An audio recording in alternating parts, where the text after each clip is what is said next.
when I found my dead wife's hidden USB drive. What I discovered about my daughter-in-law destroyed my family. You know how they say you never really know someone until they're gone? Well, I thought I knew my wife Beverly pretty well after 38 years of marriage. Turns out I was dead wrong about a lot of things. My name's Harold Peterson, but everyone calls me Hal. I'm 61, been a civil engineer most of my working life, and I've been a widower for 10 months now. What I found in Beverly's secret hiding spot changed everything I thought I understood about the last year of our marriage, and it nearly cost me my relationship with my son. Beverly died of a stroke last February. One minute she was making her famous blueberry pancakes on a Sunday morning in our kitchen, standing at the old gas stove we'd been meaning to replace for 5 years. The next minute she was on the linoleum floor and I was screaming into the phone at 911, watching her face turn gray, while some dispatcher tried to walk me through CPR on a woman who was already gone. The paramedics said it was a massive stroke, probably instantaneous. The doctors at the hospital told me she wouldn't have felt much pain, that her brain just shut down like a switch being flipped. I told myself that was supposed to be some kind of comfort, but honestly, nothing about losing your life partner after nearly 4 decades feels comfortable. Nothing at all.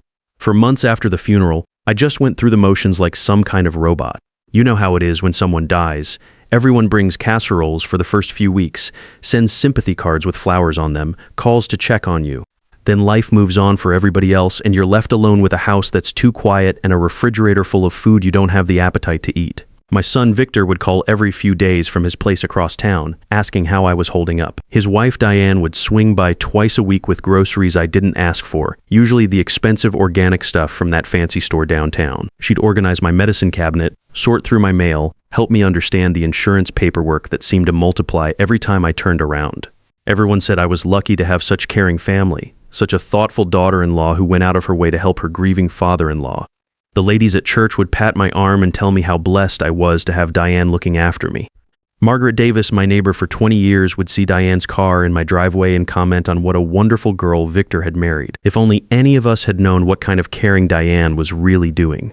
It was last October when I found it, almost exactly 8 months after Beverly died. I was finally getting around to cleaning out her walk-in closet, something I'd been putting off because it felt too final, like I was erasing the last physical traces of our life together. Every time I'd started the job, I'd end up sitting on our bed holding one of her sweaters, smelling her perfume that still clung to the fabric. But the house was starting to feel like a museum, and I knew Beverly would have hated that. She was always about moving forward, dealing with problems head-on instead of letting them pile up in corners. So that Tuesday morning, I made myself a pot of strong coffee, put on some of the old country music Beverly used to complain about, and started going through her things methodically, one section at a time. Behind her jewelry box, taped to the back wall of the closet where you'd never see it unless you were really looking, was a small USB drive wrapped in a piece of paper with my name written on it in Beverly's neat handwriting. The paper just said, "Hal, if something happens to me, you need to see this. I'm sorry I didn't tell you sooner. Love, Bev." I sat on our bed holding that drive for probably 20 minutes, just staring at it like it might explode. Beverly had been the most straightforward person I'd ever known in my 61 years on this planet. She didn't do secrets or hidden messages or drama. If she felt something needed saying, she said it straight out, no beating around the bush. The fact that she'd gone to the trouble of hiding this thing and writing me a note meant whatever was on it was serious enough to scare her. I plugged it into my laptop right there in the bedroom, sitting on Beverly's side of the bed where she used to read her mystery novels every night before sleep. What I found on that drive made my blood run cold and my hands start shaking like I was having another heart attack. There were audio files, recordings Beverly had made on her phone during conversations with Diane, screenshots of text messages between them. Bank statements I'd never seen before, showing accounts I didn't even know existed. Email printouts with subject lines about asset management and estate planning. My wife had been conducting her own private investigation for months, and what she'd uncovered was that our daughter-in-law had been systematically stealing from us for over a year. The first audio file was from last January, just 1 month before Beverly died. I could hear Diane's voice clear as day, talking to Beverly in our kitchen, where we'd shared thousands of meals over the decades. The same kitchen where Beverly had collapsed and died just weeks later. "Mom, Beverly," Diane was saying in that sweet voice she always used. That's what she'd called my wife since the day Victor brought her home 5 years ago. "I know you and Hal have been so generous with helping us get the down payment for our house. Victor and I were wondering if there might be a way to access some of the retirement funds early, just as a temporary bridge loan until his promotion comes through at work." I remembered that conversation now. Beverly had mentioned afterward that Diane was asking about money, but she'd made it sound casual, like maybe they needed a few $100s for car repairs or something. What this recording revealed was that this wasn't casual at all. Diana had come to our house that day prepared with specific account numbers, official-looking paperwork, and a detailed explanation of how they could temporarily restructure some of our investments to help the young couple out. The way Diane talked about it, you'd think she was doing us a favor by taking our money. The next audio file was even worse. It was Beverly talking to our neighbor Margaret Davis about her suspicions. I could hear them sitting in Margaret's living room, probably drinking the weak coffee Margaret always made in that old percolator she'd had since the 1980s. Maggie, Beverly was saying, and her voice sounded tired in a way I hadn't noticed when she was alive. I think Diane's been forging documents. I found copies of account modifications in Victor's name that I never signed.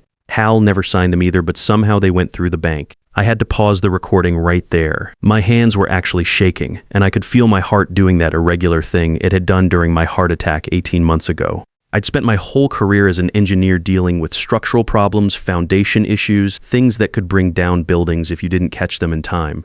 This felt exactly the same, except it was my family's foundation that was crumbling and I'd been too blind to see the cracks. There were bank statements on the drive showing that $220,000 had been moved out of our retirement account over a 14-month period. Not all at once, Diane was way too smart for that kind of obvious theft. She'd done it in careful chunks, $8,000 here, $12,000 there, sometimes $15,000, but always staying just under the reporting thresholds that would trigger automatic bank reviews or require additional authorization. The money had gone into something called the Peterson Family Investment Trust, which sounded official and responsible, except for one major problem. I'd never heard of it, and sure as hell hadn't authorized it. According to the paperwork, Beverly had somehow gotten copies of this trust was supposed to be a diversified portfolio designed for optimal estate planning and tax advantages for senior investors. It was complete bullshit. But it was convincing bullshit with official letterhead and everything. The email screenshots were the real smoking gun. Messages between Diane and someone identified only as L. Burke discussing asset relocation and completing transfers before estate complications arise. One email, dated just 2 weeks before Beverly's stroke, talked about how the old man doesn't review statements anymore since his heart episode last year. So we have a clearer window to work. That line hit me like a punch in the gut. I'd had a minor heart attack 18 months ago, nothing too serious, just enough to scare Beverly and make me more dependent on her for handling our day-to-day paperwork and financial management. At the time, it had seemed like a practical division of labor. Beverly was better with details anyway, and I was still dealing with the fatigue and anxiety that came after a cardiac event. Diana had apparently been counting on that vulnerability, using my temporary weakness and Beverly's increased responsibility as an opening to rob us blind.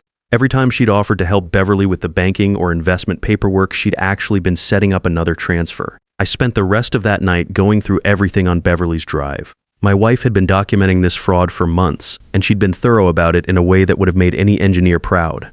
Screenshots, recordings, even photos of documents she'd found in Victor's car when she'd borrowed it to go grocery shopping.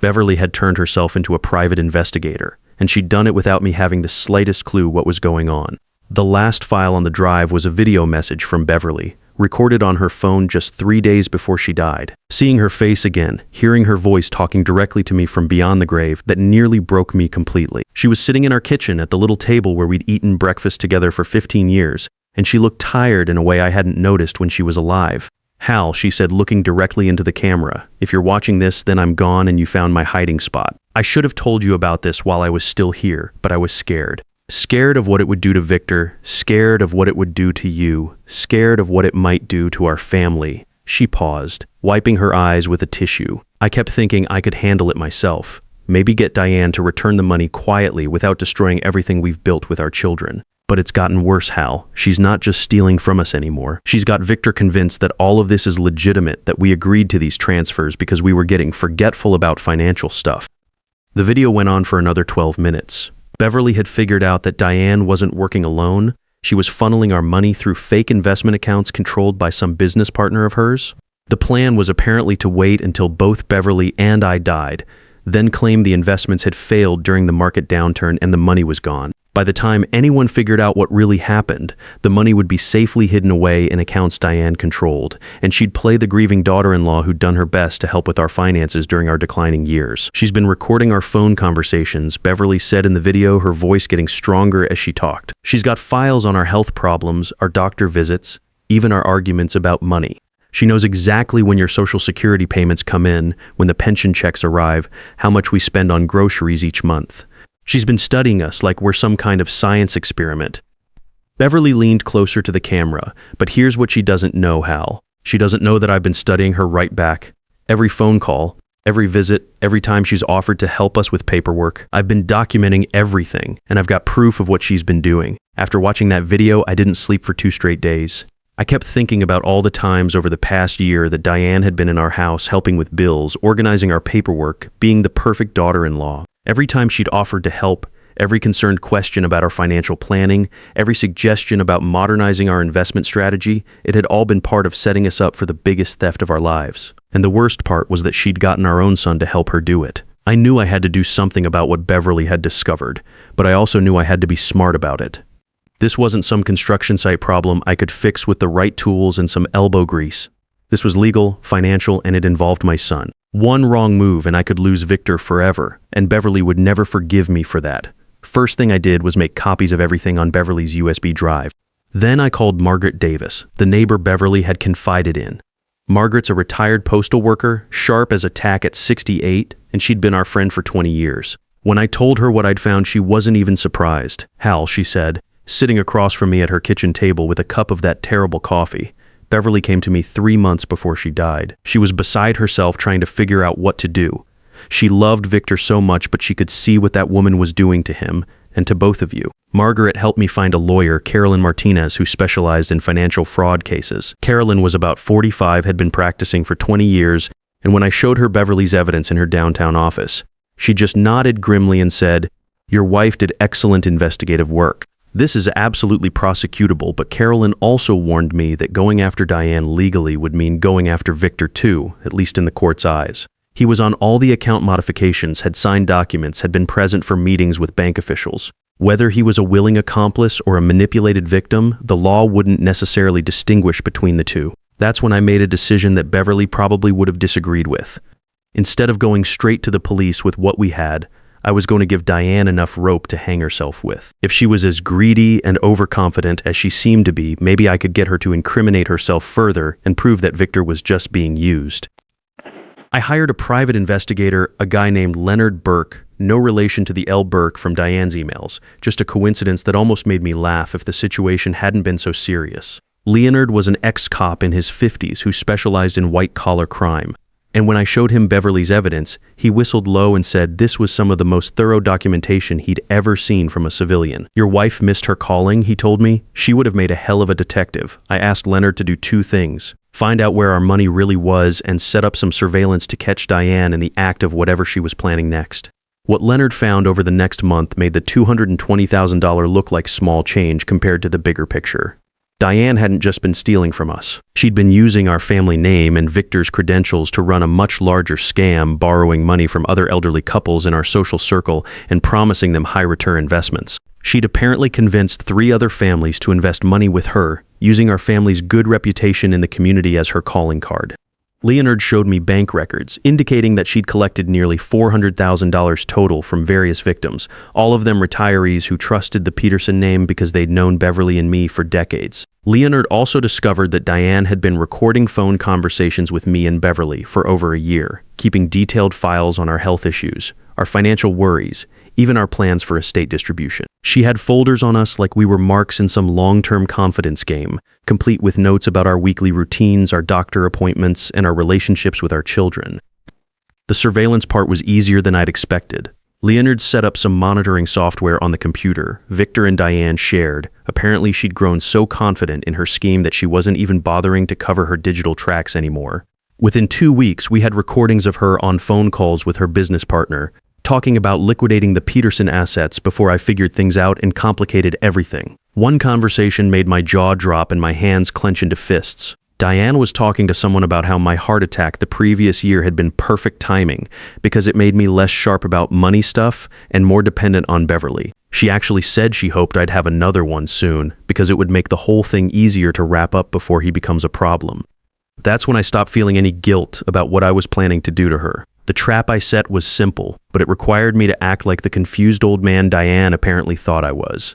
Leonard helped me create a fake investment opportunity, something called a secured municipal bond transition that sounded complicated enough to be real, but would require immediate cash investment to take advantage of some imaginary deadline. I called Victor and mentioned casually that I was thinking about putting some of my remaining retirement funds into this new investment, but I wasn't sure about all the paperwork involved. I made myself sound uncertain, maybe a little overwhelmed by the financial complexity. The bait worked perfectly. Within 24 hours, Diane was at my house with papers she'd somehow already prepared for this exact investment. Papers that would transfer another $50,000 out of my accounts and into her control, supposedly for my own financial benefit. Leonard was recording everything from his van parked 2 houses down the street.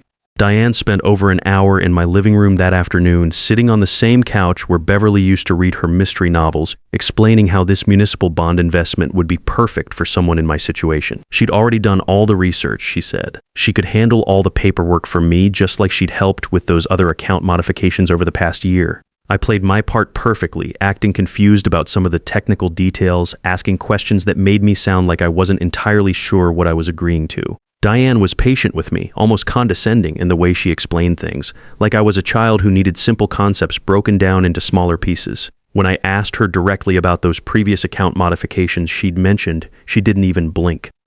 "Oh, you and Beverly asked me to help set those up last year," she said smoothly, shuffling through her papers with practiced efficiency. "You were both worried about managing everything after your heart attack, so we restructured things to make it easier for you."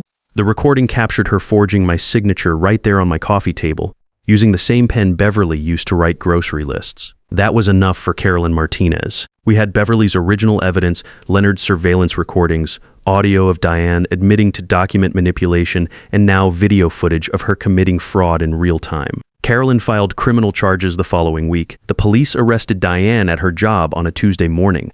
She was a bank manager at First National. The irony of that wasn't lost on anyone involved in the case. Her employers put her on immediate suspension pending the investigation. Victor called me that night, and I could hear him crying before he even started talking. "Dad," he said, "they arrested Diane at work, in front of everybody. She's saying you're lying about everything, that you're confused because of your heart problems." What the hell is going on? I told him to come over, we needed to talk, and it couldn't happen over the phone. When Victor showed up at my house an hour later, he was angrier than I'd seen him since he was a teenager getting caught sneaking out. But I was ready for him. I had Beverly's USB drive and everything Leonard had discovered laid out on the dining room table like evidence in a courtroom. "Son," I said, "before you say another word, I want you to listen to something your mother recorded."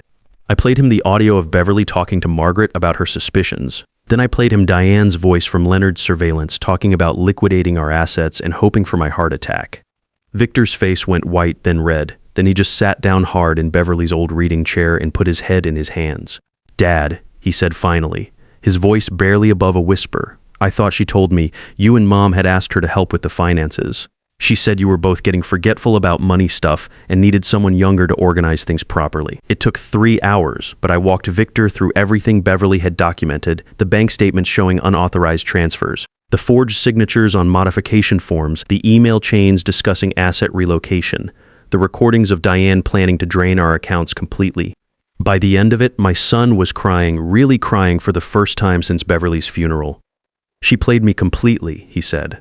"Every time I questioned something about the money transfers, she'd make it sound like I was doubting you and Mom. She made me feel guilty for not trusting my own parents." I showed him the files Leonard had found, the detailed records Diane had kept about our family. Our health problems, our routines, our relationships with friends and neighbors. She'd been studying us like laboratory rats, looking for weaknesses she could exploit. "She never loved me," Victor said, staring at copies of emails where Diane referred to him as useful but manageable and emotionally dependent enough to control long term. "I was just another tool she was using to get to your money." The legal process took 8 months from arrest to sentencing. Diane was convicted on multiple counts of financial fraud, document forgery, and elder abuse. She got 18 months probation, had to pay full restitution of $387,000 minus that included the money she'd stolen from the other families Leonard had identified, and her banking license was permanently revoked.